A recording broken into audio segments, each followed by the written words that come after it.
क्या आप जानते हो कि छत्रपति संभाजी की मृत्यु के बाद येसुबाई के साथ क्या हुआ था? हाल ही में आई छावा मूवी सभी लोगों के दिल में छा चुकी है और इस फिल्म में संभाजी महाराज की वीरता और त्याग के बारे में पता चला है।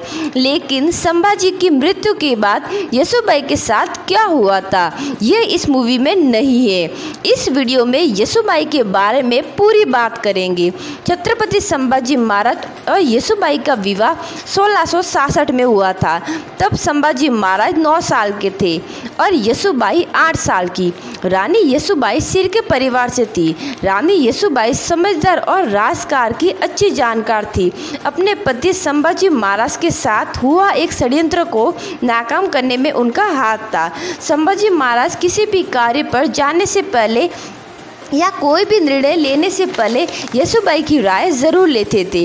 रानी येसुबाई के 2 भाई थे, गन्नौजी शिर्के और कन्नौजी शिर्के। संभाजी महाराज के छत्रपति बनने के बाद ये दोनों भाई छत्रपति संभाजी महाराज से वतनदारी की मांग कर रहे थे।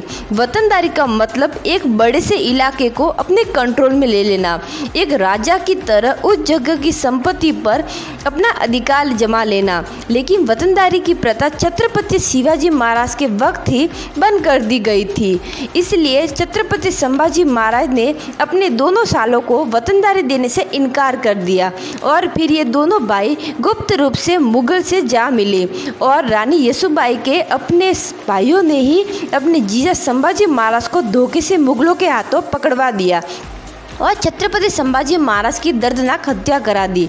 ये सारी बातें फिल्म छावा में दिखाई गई है। लेकिन जब छत्रपति संभाजी की हत्या हुई तब येसुबाई समेत महाराज का पूरा परिवार रायगढ़ पर ही मौजूद था। औरंगजेब का बेटा शहजादा आजम, जुल्फी खान जैसे बड़े सरदार हजारों की भीड़ में फौज लेकर रायगढ़ की ओर आ चुके थे।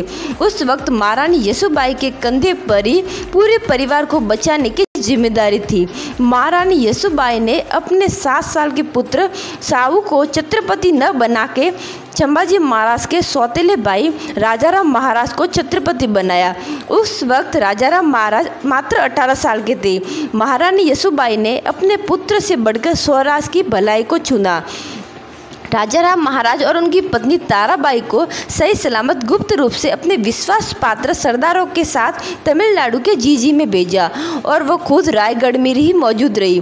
मुगलों से लड़ती रही, लेकिन आगे सूरज जैसे कुछ गद्दारों ने रायगढ़ के गुप्त रास्ते मुगलों को बता दिए थे।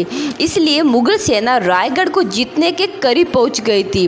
फिर उन्होंने मराठों की राजधानी रायगढ़ पर भी अपना अधिकार कर लिया और महारानी येसुबाई और अपने बेटे महाराज साहू को भी कैद में ले लिया। अगले 18 साल तक महारानी येसुबाई और साहू दोनों मुगलों के कैद में रहे।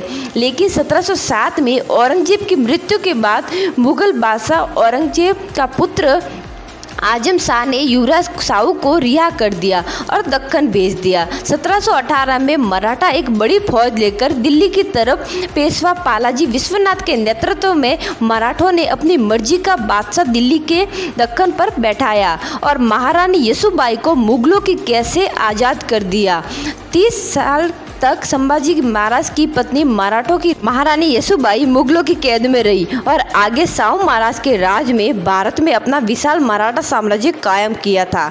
हम ये बता सकते हैं कि छत्रपति संभाजी महाराज की पत्नी येसुबाई का त्याग व्यर्थ नहीं गया था।